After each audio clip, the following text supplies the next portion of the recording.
without any papel lang ito.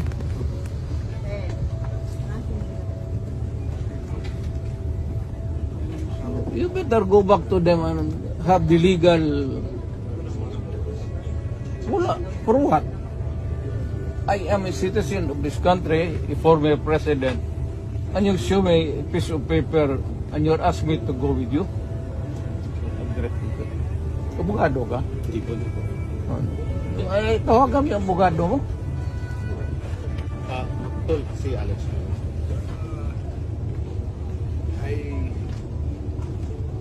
Kasi kanina wala pang warrant. Sir, he used to be, ano sir, also Our upper class. PC Commander, 60 million. PC dan natin. Ko, I'm sorry to be talking loudly, but you know, this is a serious matter.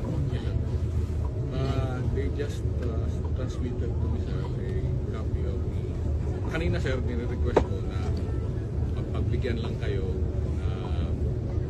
na makauwi sa bahay makakuha ng mga gamit. Kasi wala pang warrant of arrest until we get a copy of the warrant of arrest. Kasi yun man yung requirement. That is the only They're saying, but legal they thing. now, sir,